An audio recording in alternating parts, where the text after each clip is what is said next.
Dans ma problématique de mémoire, je parle d'absence de cadre formalisé, dans le sens où la transmission des soins de la femme, ou même en tant qu'homme, hein, peut-être je ne suis pas à leur place, mais en tout cas, il y a une transmission qui est faible, qui est peut-être là, mais qui est difficile à trouver par rapport à comment gérer par rapport à notre cycle, par rapport à comprendre juste notre corps en fait et comment il réagit et tout.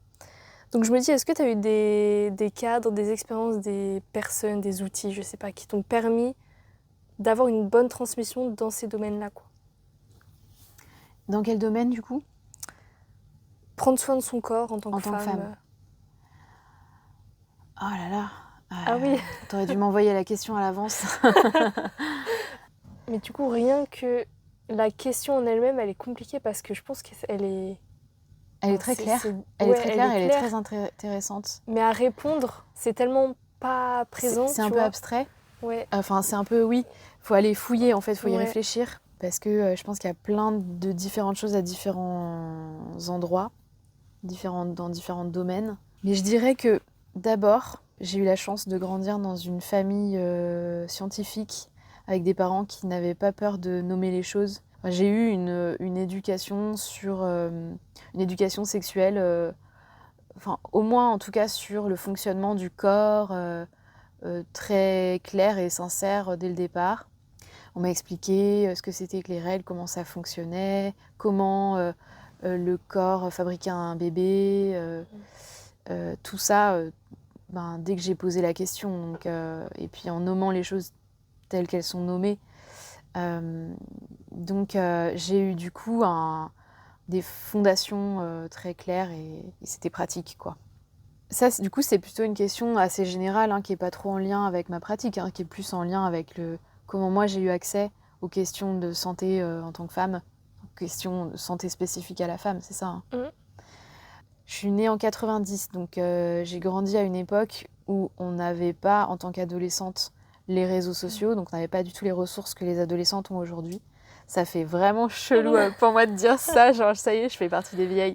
Mais c'est vraiment ça, du coup, on avait des pauvres magazines féminins, vraiment, c'est de la merde. Désolée pour le mot, mais où en plus t'as vraiment une grosse transmission ultra patriarcale du rapport à l'amour, enfin bref. Le planning familial a joué un grand rôle dans la question de ma santé sexuelle en tant que femme.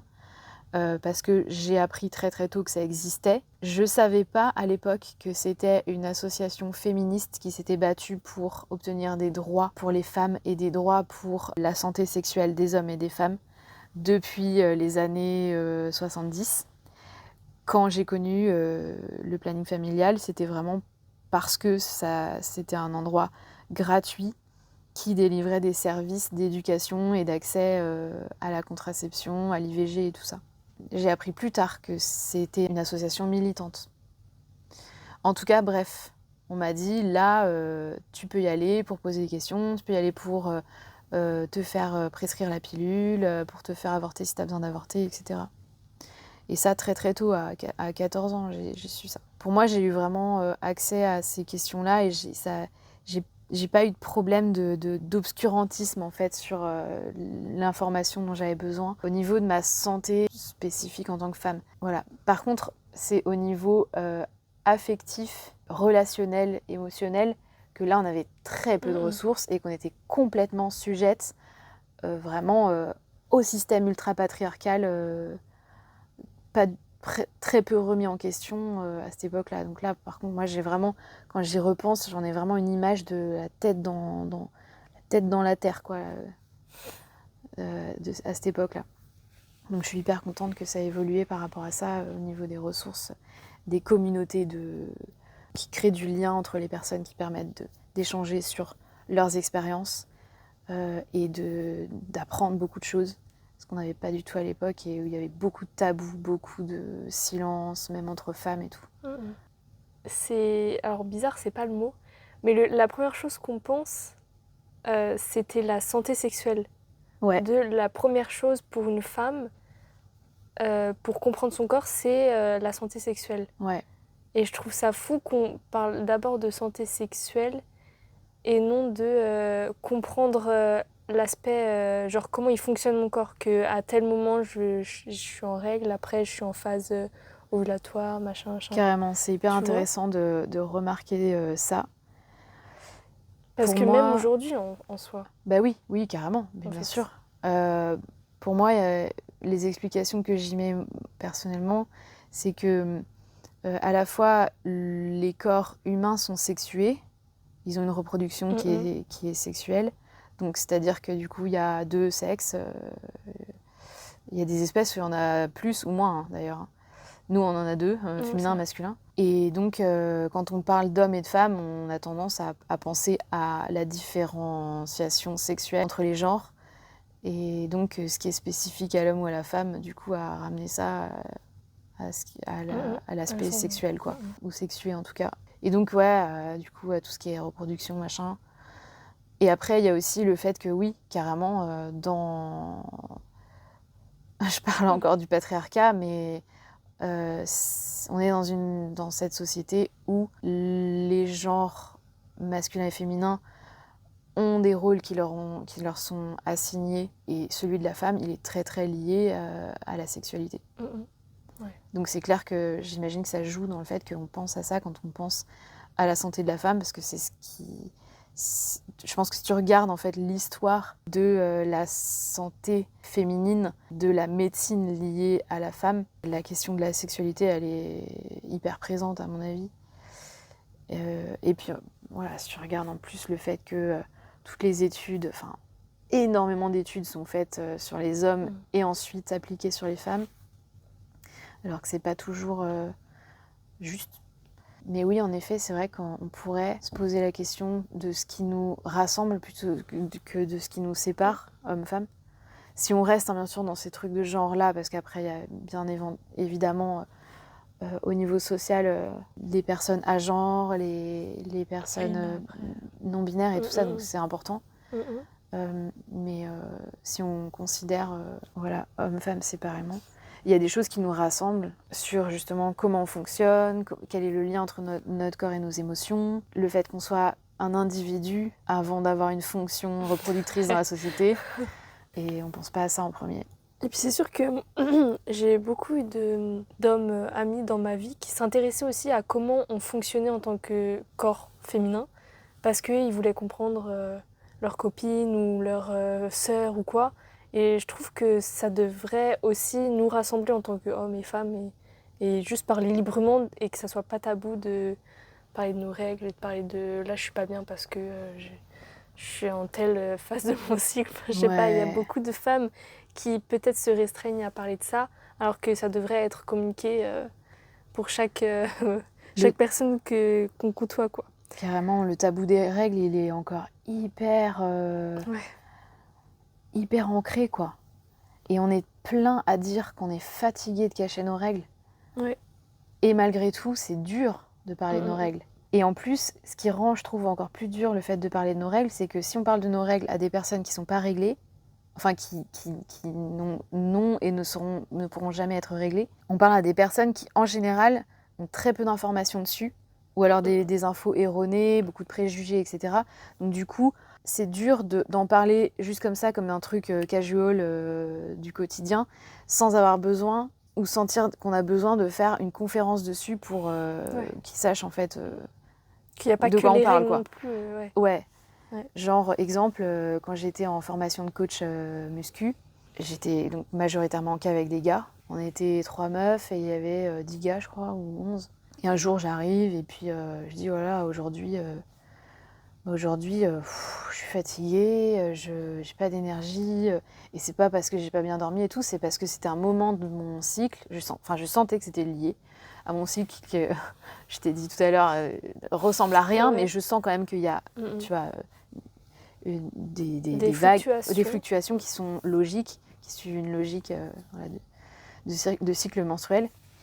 Et je savais que là, j'étais fatiguée à cause de l'endroit de mon cycle hormonal où j'étais. Et donc, je dis ça aux mecs, mes potes là, qui étaient là avec moi à ce moment-là. Je leur dis, je suis fatiguée. Il y en a un qui me demande pourquoi. Et je lui dis, bah, le cycle féminin, quoi. Et là, je sens que grosse fermeture, c'est genre, ça les gêne, ils osent pas continuer à parler sur le sujet.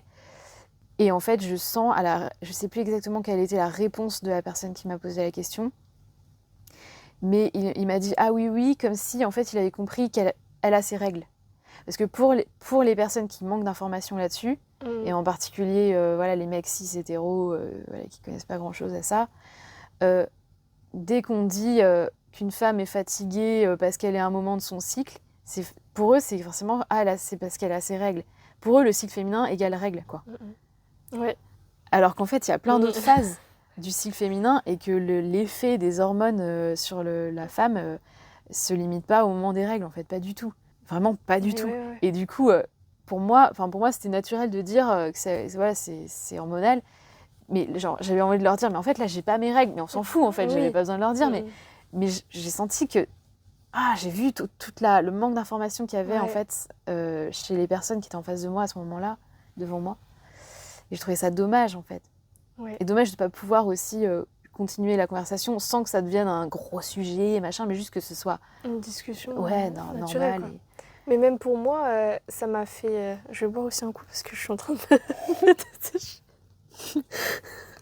Et je disais, même pour moi, en tant que femme, ça m'a fait du bien de comprendre mon cycle. Parce que des fois, je culpabilisais de punaise, là, je suis faible, genre, je comprends pas, je suis fatiguée et tout, j'ai pas assez dormi, enfin, je sais pas. Et en fait, quand j'ai compris que, ok, en fait, là, je vais bientôt avoir mes règles, donc je suis un peu plus fatiguée.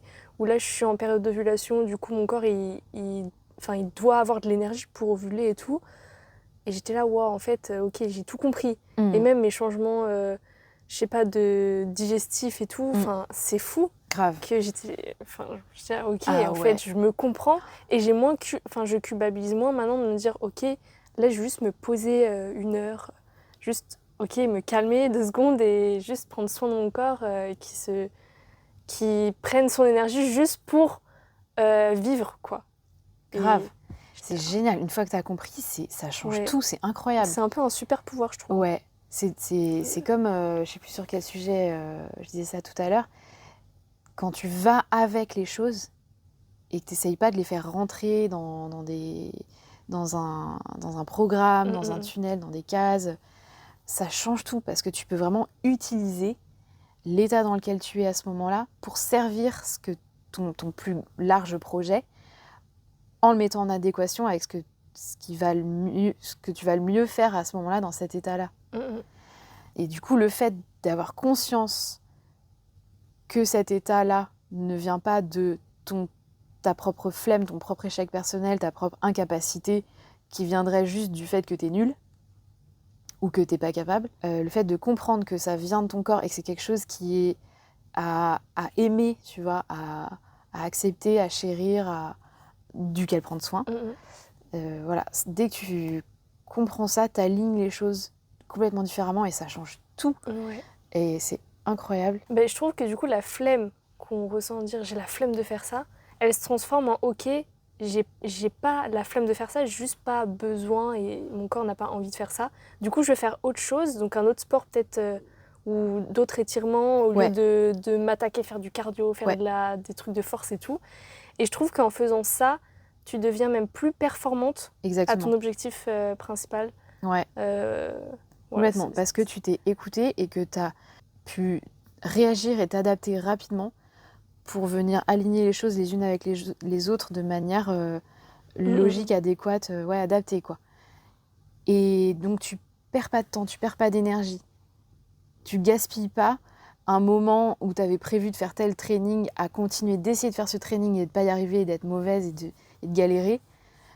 Tu vas l'utiliser pour faire un truc qui est vraiment en adéquation avec ton état à ce moment-là et qui du coup va te faire aller loin dans cette chose-là, par exemple de l'assouplissement ou je sais pas quoi. Et voilà, et le jour où tu arrives à l'entraînement, tu te dis « Wow, putain, je pète le feu !»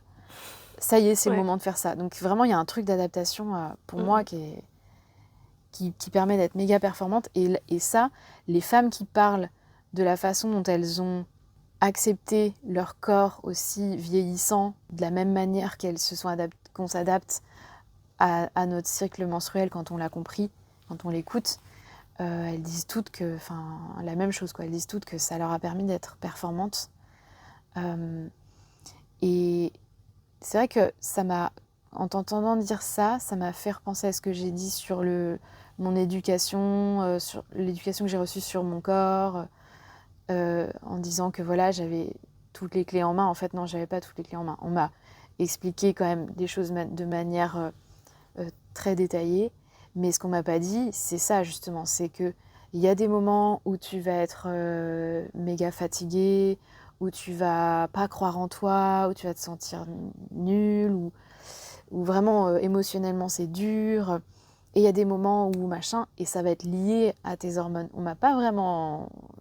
On m'a dit ça, mais de manière quand même très raccourcie, très très raccourcie. Et c'est un peu dans un package de quand t'es jeune, tu captes pas encore de quoi ça relève en fait. Et j'ai vraiment un souvenir qui m'a marqué de ouf. J'étais hyper jeune, j'avais 14 ans, je venais d'avoir mes règles, quoi. C'était la première année où j'avais mes règles.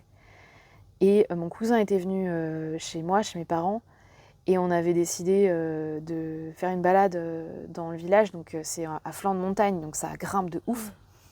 Et en fait, moi qui avais l'habitude de marcher en montagne avec mes parents, pour moi c'était pas un sujet, c'était pas censé me fatiguer, quoi. Et on monte et tout le monde marche. Et moi, j'étais fatiguée de ouf. Vraiment, je soufflais, je respirais, j'étais essoufflée. Je sentais que j'avais pas d'énergie. Vraiment, j'étais... tu vois ce que tu vois de quoi je parle. C'est pas juste de la fatigue j'ai la flemme, c'est la fatigue hyper spécifique, quoi, à ça, à cet endroit hormonal où on est. Et mon cousin, il me regarde et il me dit ouais, il voit que je galère et tout, il comprend pas parce qu'en fait, je suis une fille de la montagne, et il dit ouais, t'es devenue une chiff molle, quoi, en gros, tu vois, tu fous ça rien, n'aide pas trop, ouais, tu vois, genre... Et moi, j'étais là, ouais, c'est vrai, putain, j'ai vraiment perdu, je suis avec l'adolescence, je sais pas, peut-être que j'en fous pas une, du coup, je suis devenue nulle et tout, bizarre que je sois mauvaise comme ça. J'ai compris vraiment, vraiment beaucoup plus tard que c'était ça, en fait, parce que je me souviens très bien de cette sensation, et je la vis encore aujourd'hui, donc je sais que c'était ça. On parle beaucoup d'adaptation. Ouais. Et je me demande, du coup, quand t'as un jour de représentation où tu dois absolument le faire, comment tu gères? Parce que peut-être qu'il y a un stress en plus de se dire, là, je vais être obligée de le faire à tel moment, si mon corps est pas dans ce mood-là, j'ai envie de te dire, ou prêt, Ou en tout cas, les capacités du corps sont altérées à ce moment-là. Ouais. Donc je me dis, comment tu gères cette partie-là où t'as une représentation, t'es obligée de pratiquer, quoi. Ouais. Et c'est une super question. C'est une question que je me pose beaucoup actuellement parce que, comme je te disais, donc moi je démarre comme artiste de cirque. J'ai commencé à jouer devant du public en 2022, donc il y a 4 ans. Mais j'ai dû jouer, je sais pas, une dizaine, quinzaine de fois devant du public depuis que j'ai démarré. Là, je suis en train de créer mon premier spectacle avec Sanson pour qu'il tourne à partir de l'année prochaine. Donc, moi, personnellement, j'ai pas énormément d'expérience de jeu devant public avec vraiment une représentation qui est calée, il faut la faire, quoi. Donc, c'est une question que je me pose. Quand là, on est en train de créer le spectacle, j'ai tout le temps ça dans mon esprit. Genre, est-ce que ça, je vais pouvoir le faire les jours où je suis pas au top? Le jour où j'ai mes règles, si c'est le premier jour de mes règles, est-ce que ça, je vais pouvoir le faire? Les jours où je suis épuisée, où j'ai fait une insomnie, est-ce que ça, je vais pouvoir le faire? Donc c'est vraiment un truc qui conditionne la création du spectacle aussi. Il faut y penser. Et ça, tous les artistes de cirque y pensent. Hein. On fait pas, en général, on met pas les gros tricks un peu, comment dire, exigeants qu'on fait dans nos meilleurs jours, on les met pas dans le spectacle. Déjà parce que le spectacle, ça dure... faut tenir. Voilà, pour nous, c'est 40 minutes, 45 minutes.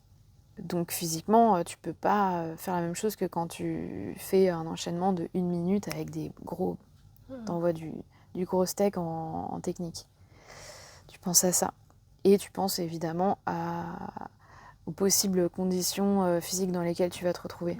J'ai aussi des éléments de réponse qui me viennent de personnes plus expérimentées que moi. d'hommes et de femmes. Les artistes connaissent des alternatives aux mouvements qui sont dans le spectacle, des alternatives inférieures en termes d'exigence physique. Voilà, s'il y a un flip arrière par exemple, tu vas plutôt faire un macaque à la place de ton flip arrière. Enfin voilà, des choses qui ressemblent ou qui te font faire le même déplacement dans l'espace avec un mouvement moins intense. Et après, moi, dans mon expérience à moi, j'ai remarqué que les fois où je dois vraiment jouer mais que je suis épuisée, ça m'est arrivé une fois récemment, là, j'ai fait une scène ouverte, je devais faire un numéro de 10 minutes au trapèze. 10 minutes, c'est beaucoup. En général, les numéros, c'est 5 minutes parce qu'en fait, sur un numéro, t'envoies beaucoup de techniques. C'est pas comme un spectacle où il se passe des choses au niveau du jeu, ou tes mouvements techniques qui sont au service du jeu, et du coup, tu mets des choses... tu fais pas 45 minutes de trucs ultra intenses, même s'il peut y avoir des choses intenses à des moments, bien sûr. Mais là, tu dois enchaîner 5 minutes ou 10 minutes ou machin, pendant tout ton numéro, quoi. Et je me suis dit, oh là là, vais-je y arriver? Je suis arrivée, je sais pas, j'avais dû enchaîner 2 jours d'insomnie, c'était à la fin de la semaine, hein, parce que c'est souvent vers le week-end que tu joues. J'avais toute ma semaine dans les pattes, j'étais éclatée. Et vraiment, tu vois, ce mode zombie où tu parles le moins possible, où t'observes, t'es vraiment posé sur la terre, parce que t'es vraiment fatigué. Et j'étais dans cet état-là, j'étais là, waouh, comment je vais faire? L'adrénaline, elle joue énormément, je me suis rendu compte. Ouais. Si j'avais dû faire la même chose dans des conditions différentes, avec genre juste pour 3 potes, j'aurais pas du tout joué comme ça. Le fait qu'il y ait le public, la lumière, l'ambiance, le machin, les gens sont là, ils viennent te voir, donc vraiment ça a un effet énorme. Il y a une attente qui est énorme, ça te met un méga shot d'adrénaline et en fait ça te fait trouver des ressources dans le corps. C'est vrai qu'on se rend compte que le corps il est quand même super puissant parce que même... Et tu choisis pas pas tout. Il faut faire avec. Et faire avec l'adrénaline et le stress très intense, là ça m'a servi. Et aussi parce que je réussis à le canaliser dans un sens constructif qui m'aide en fait à être bien sur scène. Mais ça peut être aussi difficile à se prendre dans la gueule en fait, un shot de stress et d'adrénaline trop puissant quoi, pour faire ce que tu as à faire. C'est un travail ça sur lequel je suis en train de travailler moi personnellement, sur lequel je pose des questions à mes pairs. Genre comment vous gérez le stress, tout ça, machin, pour jouer. Et en fait, les réponses que j'ai obtenues, c'est ça, c'est se rendre compte qu'on a besoin du stress pour jouer. Et donc l'utiliser, aller le canaliser, quoi. Pour éviter, en fait, qu'il nous annihile, qu'il nous handicape, qu'il nous bloque. Ok. Ouais. Quand tu as une blessure, ou alors quand tu m'avais parlé d'un mouvement, que tu avais la barre du trapèze derrière le dos et que c'était la douleur était insupportable et tout, comment tu fais la différence entre, ok, là, faut que je stoppe parce que ça risque de tourner en blessure, ou ok, là, c'est une douleur normale, entre guillemets, que je ressens parce que j'ai fait tel mouvement et c'est peut-être des courbatures ou... Voilà. C'est vraiment une question super intéressante qu'on se pose en tant qu'artiste de cirque quand on pratique, à partir du moment où on commence à pratiquer, parce que c'est une question qu'on ressent tout de suite et à laquelle il faut qu'on trouve des réponses, des manières d'y répondre. Parce qu'en effet, notre corps nous envoie des informations de douleur et on doit faire quelque chose avec ça. Habituellement, une information de douleur égale j'arrête, c'est dangereux pour moi. Et là, dans le cirque, c'est différent. À la fois, on sait, parce que d'autres personnes avant nous ont pratiqué depuis la nuit des temps et ça se transmet, ce qui est possible et pas possible de faire pour le corps, ce qui est blessant et pas blessant. On l'a vu, on le voit autour de nous, on le sait, on nous le dit, on nous le transmet. Donc on fait confiance à ça et on se dit ok, ça, même si je ressens un signal de douleur, je peux y aller, j'y vais. Après, on apprend aussi assez rapidement à différencier douleur et inconfort.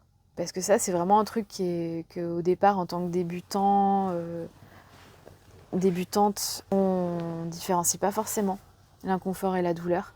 Je le vois chez mes coachés quand je donne des cours. Les gens me parlent des fois de douleur et j'essaye de creuser et je pose des questions. Parce que parfois, ce qu'ils appellent douleur, en fait, c'est pas une douleur qui indique une blessure, tu vois, qui indique c'est simplement que ça va être un inconfort ou une intensité. Donc il y a ça. Et un autre moyen aussi de savoir si la douleur est vraiment un signal de danger pour le corps, donc de blessure, ou si c'est un stimulus du corps parce qu'il n'a pas l'habitude de ressentir ça à cet endroit-là, de cette façon-là, avec cette intensité, mais qu'en fait c'est pas dangereux. Donc pour différencier ça, moi la méthode que j'ai sentie, que j'ai prise un peu naturellement, c'est de faire et refaire à l'entraînement, en m'écoutant évidemment, en choisissant moi mentalement, émotionnellement, en déterminant à quel endroit je voulais m'arrêter, pour pouvoir petit à petit me soumettre à ces stimuli-là. Et avec la répétition, mes sensations changent, ma réponse en fait au niveau de mes sensations, ma réponse nerveuse à ces stimuli change et elle diminue. Alors elle diminue quand moi je fais cette conclusion-là avec ma pratique, c'est que ma sensation de douleur diminue avec un même stimulus, donc un même, on va dire par exemple un écrasement ou un pincement ou voilà, sur une zone de mon corps. Ça diminue vraiment séance après séance, tu le sens, alors que tu fais exactement la même chose. Et que c'est pas musculaire, c'est pas un manque de muscle, c'est vraiment un écrasement. Je parle beaucoup d'écrasement parce qu'en fait, tu as souvent le poids de ton corps qui vient s'appliquer sur un truc dur, comme la barre du trapèze, à un endroit du coup très très limité. Et donc du coup, tu as tout ton poids, tes 60 kilos, sur ce petit endroit où il y a un os, tu vois, ou un muscle, et ça écrase le muscle. On évite les os, hein, on met pas sur les os, mais sur les... Certes, il y a des zones, bref. Et j'ai perdu le fil de ma phrase. Mais voilà, oui, avec la répétition de la pratique de ce mouvement-là, de la zone s'habitue. Voilà. Et donc, vraiment, il y a un changement drastique, enfin, complètement repérable et assez impressionnant qui se fait au niveau de la répétition, donc d'une séance à l'autre, dans la sensation de douleur, quoi. C'est incroyable à vivre. C'est incroyable à vivre, parce que t'as vraiment l'impression... Tu vois, dans Age of Empires, t'as une carte et t'envoies des éclaireurs. Et au début, la carte, elle est toute noire, et puis t'envoies des éclaireurs, et les éclaireurs, ils viennent découvrir la carte, et du coup, après, tu vois un paysage et tout ça. T'as un monde, en fait, qui n'existait pas et qui apparaît. Et pour moi, la pratique du cirque, c'est ça. C'est ouvrir les frontières, ouvrir les limites de mon espace, de mon univers, les étendre et avoir plus d'espace pour exister, pour vivre et pour faire des mouvements et pour faire exister mon corps ici, quoi. Et puis c'est un peu aussi de se dire, ok, là j'étais pas capable de faire ça. Mon corps, j'avais pas l'habitude et mon corps, il était trop douloureux pour le faire. Mais tu te rends compte qu'en fait, avec du travail et l'entraînement et tout, tu peux, ce mouvement-là, genre tu peux l'avoir, même si au début, tu pouvais pas tenir une seconde, quoi. Et que tu pensais que c'était impossible. Ouais. Et ça, c'est assez fascinant. Ouais. Et vraiment, ça donne vraiment une sensation de connexion avec soi-même, de confiance en soi, de puissance. Parce que tu te dis, ok, ce que je pense être impossible un jour est en fait possible d'une manière qui me surprend. Donc, il est possible que la vie, que le monde me surprenne, quoi. Donc, je reste ouverte à toute possibilité et à la surprise. C'est génial. Ouais. C'est beau. Ouais, c'est trop bien. Vraiment. Ça, je me le suis dit très très vite. C'est des sensations que j'ai eues très très vite et qui ont fait partie de la nourriture de ma motivation, quoi. Ouais. Mais ça me fait penser, vu qu'on parle de douleur là, quand tu t'es échauffée avec ton entraînement de pilates dimanche et que j'ai fait le pilates du coup avec toi, sur le moment, j'avais pas trop mal, mais en fait, j'ai eu super mal au ventre. Alors je sais pas, le soir même, ça a commencé à me chauffer et le lendemain, c'était vraiment genre comme si des fois j'avais des brûlures et tout, et je me suis dit, je sais pas si c'est parce que je stresse, parce que le lendemain j'avais un examen, et quand je stresse j'ai souvent mal au ventre ou au dos, ou à cause de mon cycle, parce que c'est pareil, j'ai mal à ces zones-là, et j'arrivais pas à déterminer si c'était ça, si c'était le pilate parce que j'ai pas du tout l'habitude, et vu que je me suis fait opérer et tout, je me dis ça se trouve mon périnée il a pas, enfin genre je sais pas, j'ai pas l'habitude de faire ça et tout. Et j'ai pas réussi à déterminer ce que c'était ou si c'était un mélange de tout. Parfois, c'est compliqué, hein. de déterminer. Et je me dis, ouais, en fait, il faudrait que je refasse pour savoir, du coup, Ouais. vu ce que tu viens de dire. Et pareil, des fois, je me réveille le matin et je suis un peu irradiée au ventre et au dos. Des fois, c'est parce que je vais avoir mes règles. Mais je me suis rendu compte que là, je fais beaucoup de vélo, vu que c'est mon moyen de transport à Grenoble. Et quand je suis arrivée à Grenoble, j'avais beaucoup cette sensation d'irradiation, le matin quand je me levais. Et je me rends compte que là, des fois, je l'ai parce que j'ai fait beaucoup de vélo. Je me dis, mais ça se trouve, enfin, je sais pas, c'est super frustrant de pas savoir. Ouais. Et c'est pour ça aussi que j'adore faire des recherches comme ça sur comprendre son corps et son cycle. Parce que si je suis sûre de mes symptômes en fonction de mon cycle, je saurais déterminer si la douleur vient de tel sport que je fais. Ouais. Parce qu'en même temps, mes activités, c'est un peu aléatoire aussi. Je fais tout. Ouais. Je fais de l'escalade. Et du coup, vélo, dès que tu truc. croises beaucoup de facteurs, c'est compliqué de les isoler Ouais. pour comprendre. Ouais, Ouais, c'est clair. Hein. Ouais, faudrait que tu réessayes de faire du pilates, voir ce qui se passe, voir ce que tu ressens. Voilà, c'était une. Vu que tu as parlé de douleur et de ça, je me suis dit, mais en fait, c'est ce qui s'est passé Ouais. tout l'autre jour. C'est un vrai apprentissage qui est à la fois, qui demande du courage quand même, qui est un petit peu effrayant. Effrayant, le mot est fort, mais qui fait un peu peur. Ouais. Et qui à la fois est très très nourrissant, épanouissant. Parce que et en cirque, voilà, tu fais un truc à une séance de pratique, les jours qui suivent, tu ressens des choses étranges dans ton corps, tu te poses beaucoup de questions, tu paniques, tu refais, ça se passe un peu différemment. Enfin, et des fois, tu sens vraiment des sensations étranges, quoi. J'ai pas d'exemple précis en tête de... Ah si, j'en ai. De quand j'ai démarré le trapèze, j'ai plusieurs exemples. Quand j'ai commencé le trapèze, dans les fondamentaux du trapèze que je travaillais, il y avait la planche sur le ventre. Donc ça consiste à être en équilibre sur le ventre, sur la barre du trapèze, en position de planche avec le corps. Donc, tu vois le film Dirty Dancing, quand ils s'entraînent dans le lac, là, avec le porté. Donc la forme de corps de la fille, c'est ça. C'est une espèce d'avion où elle est vraiment en extension avec le dos et avec les fessiers, les fessiers engagés, les jambes tendues, pour être vraiment dans cette forme de chute libre, tu vois, avec son corps. Donc en fait, tu es en position comme ça, chute libre, vraiment extension sur la barre. Et la barre, elle est au niveau de tes hanches, sous les épines iliaques, donc sous le haut des hanches, là où ça fait une pointe, et au-dessus du pubis. Donc vraiment au niveau du maillot, en fait. Enfin, un peu au-dessus du maillot, quand même, entre le pubis et le nombril. Et en gros, au niveau de là où t'as pas du tout envie de mettre une barre quand t'as tes règles. Ouais. D'appuyer une barre dessus. Ah ouais. Voilà. Et là, t'es vraiment en bas de tes abdos. Et il faut engager à fond pour pas que ton corps s'écrase sur la barre. Il faut contracter à fond pour que le poids soit réparti, tu vois, et que les muscles contractés résistent contre la barre et que ça te fasse pas mal. Dès que tu relâches, là, ça fait mal. Ça rentre dans ton corps, ça fait mal. Il faut être contracté à fond. Quand j'ai commencé à faire ça, le temps de trouver l'endroit exact où il fallait que mon corps soit positionné sur la barre, parce qu'en fait, c'est vachement précis pour chaque personne.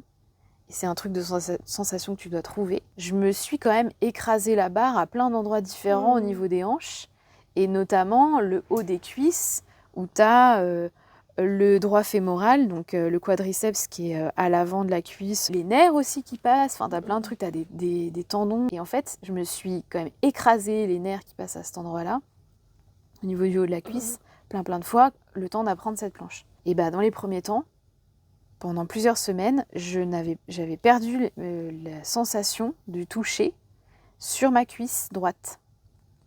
Donc je me touchais la cuisse et je ne sentais rien. Ah, ça devait être... ok. C'était très étrange. Ouais. Et je me suis interrogée sur est-ce que ça va revenir ? Ouais. Tu vois ?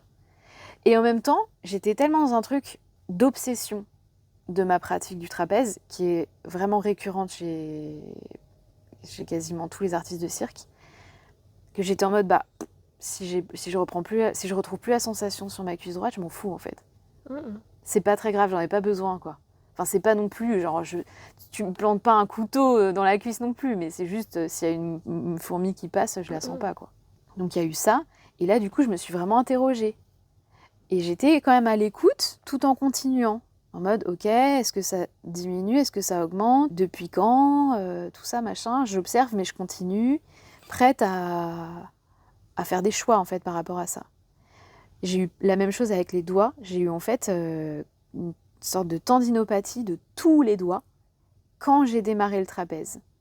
Parce qu'en fait, j'en ai fait 2 à 3 fois par semaine. J'ai démarré hyper fort en intensité et en régularité dans mes entraînements. Et du coup, comme j'avais peur au début de tomber, j'avais fait beaucoup de trapèzes quand j'étais petite, mais quand j'ai redémarré, j'avais 28 ans. Donc j'avais plus du tout la confiance que j'avais acquise quand j'étais petite. Et donc au début, quand j'ai repris, je serrais très très très fort. Et ça, c'était pas contrôlable, hein. Je serrais beaucoup trop fort en fait les cordes avec mes mains. Parce que j'avais pas confiance dans mon grip. Donc automatiquement, par méconnaissance en fait, par manque de pratique, et c'est normal, en démarrant, je serrais trop fort. Et en fait, j'ai eu mal au tendon dans la main pendant plusieurs semaines. Et ça m'a vraiment interrogée, c'était une douleur de ouf. Genre, je me réveillais le matin et j'avais les poings crispés et il fallait que je me tire les doigts comme ça. C'était très bizarre et je m'interrogeais vraiment.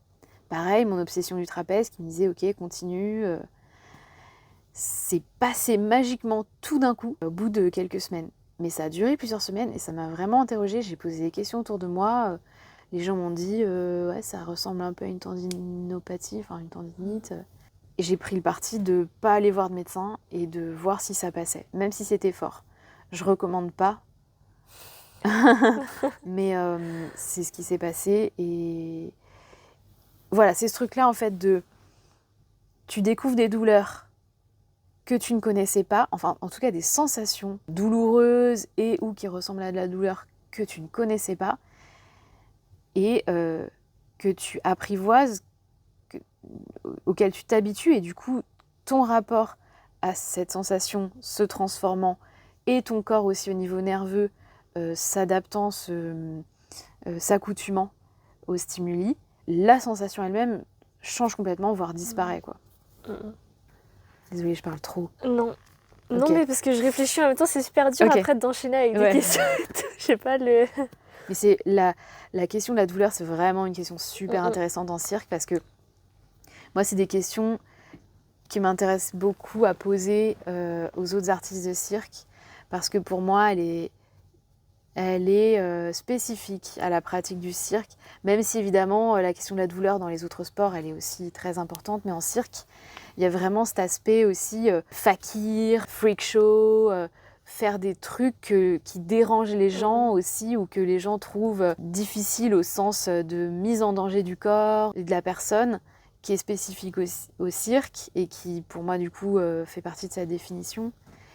Et donc la question de la douleur pour moi elle est super intéressante par rapport à ça dans le cirque. Elle est vraiment...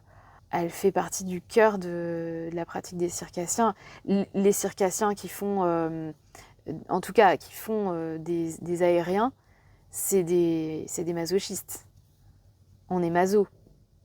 On aime avoir mal, en fait. Parce que cette douleur-là, elle est la preuve, l'expression de notre rapport à notre agré, de notre progression, de l'intensité qu'on met dans notre pratique, de nos réussites. Le fait de réussir à faire certains mouvements. Mais en même temps, la douleur fait partie de la pratique. Ouais. Tu peux pas... Enfin, à ce que j'ai compris, sans la douleur, l'objectif que tu as atteint, tu ne le ressens pas pareil aussi que si tu l'avais fait directement. Hein. Oui, déjà, oui, tu peux pas le faire directement. Tu es obligé de passer par certaines douleurs qui vont passer de l'insupportable à des fois quasiment inexistantes. Mais aussi, il y a des douleurs qui restent, qui persistent, et que simplement auxquelles tu t'habitues et que tu acceptes. Et ça, en fait, c'est une douleur qui n'est pas subie, qui est choisie, et du coup, qui construit au lieu de détruire. Parce qu'une douleur subie, comme une douleur chronique, ou même une douleur non physique, un deuil, quelque chose comme ça peut vraiment détruire la personne, ça peut vraiment l'atteindre et la mettre à terre, quoi. Une douleur qui est choisie, c'est quelque chose qui renforce notre courage et notre estime de nous-mêmes. C'est la fin de cet échange avec Anne, en espérant que notre discussion privée, rendue publique, vous a été utile et je vous laisse toutes les infos en description, donc n'hésitez pas à aller voir, que ce soit concernant son spectacle qui est en cours de création ou son compte Insta professionnel où elle poste des stories de ses entraînements. Je sais pas pourquoi je veux donner cette information parce que ça m'a fait penser à ce qu'on avait dit quand j'assistais à ses entraînements. Enfin bon, bref, c'est la fin de ce podcast. Merci à elle de contribuer à ma recherche et d'accepter de rendre ces échanges super précieux pour moi en tout cas, publics, pour que ça vous serve à vous aussi. On se retrouve dans un prochain podcast. Voilà, j'ai pas de suite, j'ai jamais de fin dans ces podcasts. À la prochaine.